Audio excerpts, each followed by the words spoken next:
So what's the difference between a 401k and an IRA? Well, other than the spelling, we're going to get into the differences between a 401k and an IRA in this video. And I'm sure many of you have had this question before. If you haven't had the question of what's the difference, you probably had the question of what in the heck even is a 401k? How does it even work? And or maybe separately from what in the world is an IRA and how does it work and what do I do with it? So we're going to get into the difference between the two, and then we're going to get into the pros and cons. Stay tuned to the end. You're not going to want to miss it. My name is Cluff. I'm a former financial advisor turned financial educator and coach, and I love helping people manage, protect, and grow their money, turning their income into wealth, and building a massive bank account.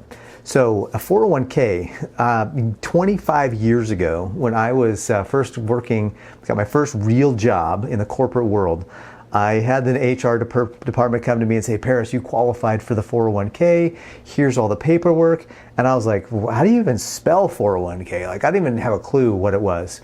Let alone, I didn't even know an IRA existed other than it was an old man's name. Like, Uncle Ira? You know, is that what you're talking about? So anyways, the 401k is actually paragraph 401. Actually, it's section 401. Paragraph K of the IRS tax code allows for an employer of a for-profit organization to set up and have a retirement program for its employees. There's 403Bs. 403B is the same things. Section 403, paragraph B, says that people who work for nonprofits like schools or government, other things like that. Governments is section 457. So anyways, all of those 401s, 403s, 457s, all those ones kind of are lumped into the same kind of a thing. And then an IRA, and whether it's a Roth IRA or a regular IRA, this video is mainly focusing on regular IRAs, traditional IRAs. And so we're going to talk about the difference between the two. A 401k, as I shared earlier, section 401 paragraph K says that an employer can set up a retirement plan for its employees to help them to hit retirement. Now, years and years and years ago, it was a pension plan. So companies would actually set aside profits and then they would take care of their employees, and they had the bulk of the responsibility. They had the burden of that responsibility to make sure that the money was managed properly, that it was there, was available, so that when retirees hit retirement age, they could then pay them for life in a pension. And so many companies realized that that was very expensive. In fact, at one point, I don't know if it's still true, but at one point, Ford Motor Company had more people that were retired on payroll than were actually physically currently working in all of their facilities. That was a huge burden on the company, of course. And so in their effort to reduce costs and other things, they took the burden of a pension off of it and started a 401k. So the 401k is now the burden is on you as the employee to make sure that you're doing the right things, you're investing in the right places, and you're making sure that you're building your nest egg for retirement. So there's no longer what's called a defined benefit plan. Now it's called a defined, which was the pensions. They literally said, okay, at 65 or whenever you retire, this is your benefit. It's defined, it's set in stone, and you get it, defined benefit plan. And then they created what is called defined contribution plans, and that's what a 401k is.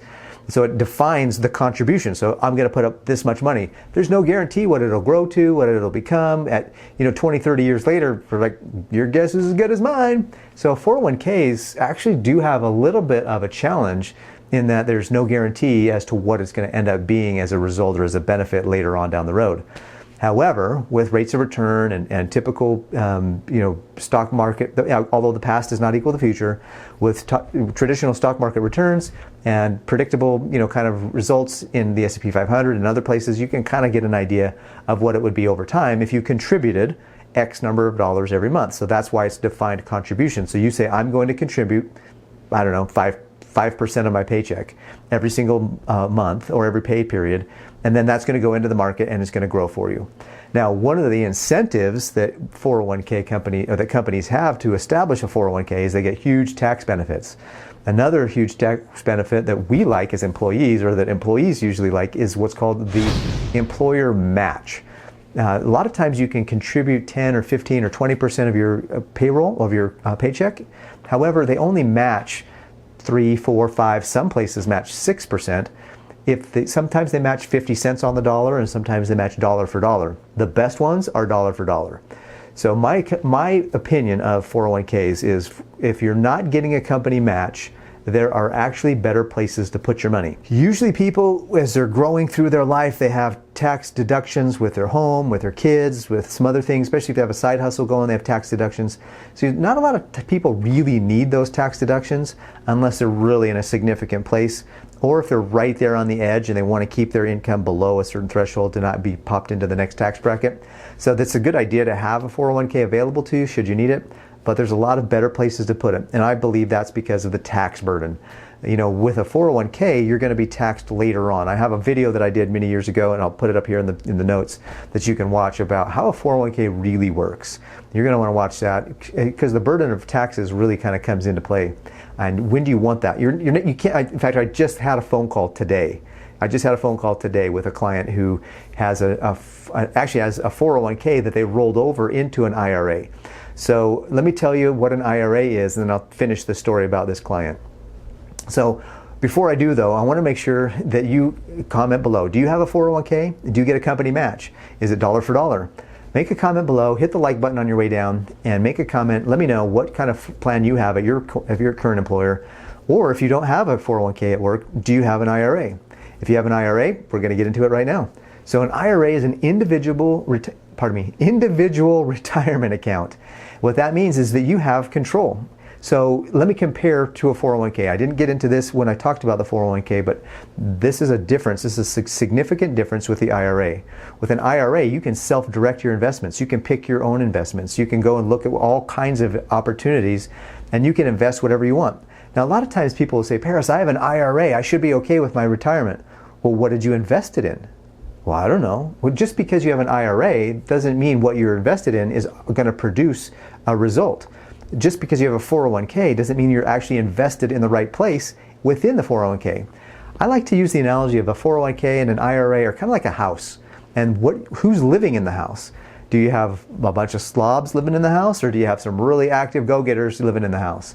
So if you're the 401k and the IRA are kind of like this box. It's kind of like the shell.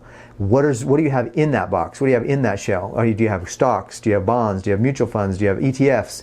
Do you have with a 401k, you're pretty much limited to whatever the HR department, whatever that corporation or company picked for you. So if the corporation only wants you to invest in these 15 or 20 things, that's all you have the options to invest in with that 401k. Now, if you're looking at an IRA, you have the ability to invest in all kinds of things. There's actually self-directed IRAs, which means you can invest in real estate, you can invest in the stock market, you can invest in gold and silver, you can invest in Bitcoin, you can invest in all kinds of things. Now, that doesn't mean that the 401k provider, your company, doesn't allow you to do that. Just they may not have chosen to allow that in the 401k, so you don't get to. But if a company chooses those things, you can probably do that. Now, there's the traditional IRA has limits. So the 401k, as of right now, recording this video, and we're in 2025, as of recording this video, you can put up to $23,000 a year into a 401k without having, and that's the limit. With an IRA, depending on your age, you can usually put around $5,000 a year. If you're over 50, you can put up to $6,000 a year. It's kind of a catch-up provision. But that's the limit. If you have more money than that, where do you put it? Well, there's other places, and we can get into that in another video, but what I would suggest is definitely what you want to do for sure is put into your 401k up to the match. If you don't get a match, then go with IRA. Go with a traditional IRA. You have more control, you have more investment choices, you have more options there to be able to pick some things, and you can open up an IRA with almost any Fintech app. I think Robinhood has them, M1 Finance has them, Webull has them. So if you want to click the link down below, I have access to M1 Finance and Webull, I think, but I think Robinhood also allows for those things. Just you can open up a traditional IRA in almost anything. So let me share with you, or continue to share with you, the story, because this is something that's really cool. So when let's say you work for a company for 20 or 30 years, you have a 401k, you've been putting money in, they've been matching the money, and you've grown that thing to $200,000, $300,000, $400,000, maybe even $600,000, $700,000, hopefully more. But let's say that you've got about $500,000 in there. Well, now that you're ready to retire, what do? You don't want to just take all that money out at once, because you're going to get hit with a huge tax burden. So what you do is called a rollover. You take the 401k, it's a qualified plan, and you roll over into an IRA, which is also a qualified plan. One qualified plan to another qualified plan. It's just an easy thing to do. It's simple. I've done it several times. In fact, I've done it for quite a few of my clients. I just did it a couple months ago for a client who had an old 401k, and we rolled it over into an IRA. So this client calls me today and he says, Paris, I had an old 401k that I rolled into an IRA. I want to be able to take the money out, but I don't want to have penalties or taxes. And I said, well, the good news is the penalties end at 59 and a half. The bad news is you got to pay taxes no matter what. So at the end of the road, 20, 30 years from now, do you think taxes are going to go up or down? If you think taxes are going to go up, you might choose a different option. If you think taxes are going to be about the same, then a 401k and IRA are going to be great because they defer the taxes till later. Now there are some rules around that. You have to be 59 and a half to access the money without penalties or fees. So if you want to retire early, you got to find another place to put the money. Otherwise, you're going to be paying some penalties.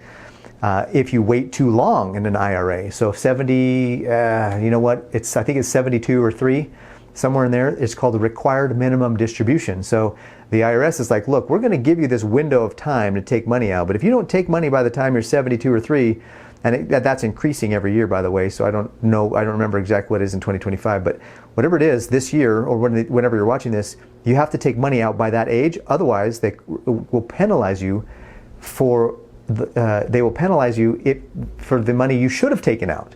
So they're going to get their money. The IRS is going to get their money either way. So just make sure that you're ready and you're aware with that. Personally, I think 401ks are fantastic as long as you get a company match, because eventually the company match, especially if it's dollar for dollar, is going to eventually pay for the taxes in the long run.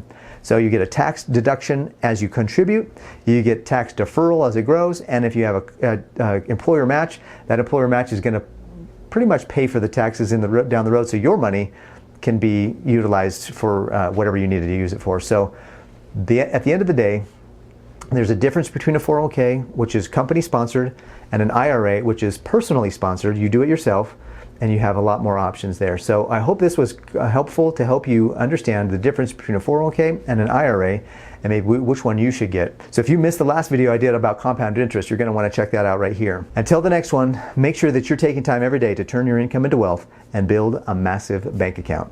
Take care.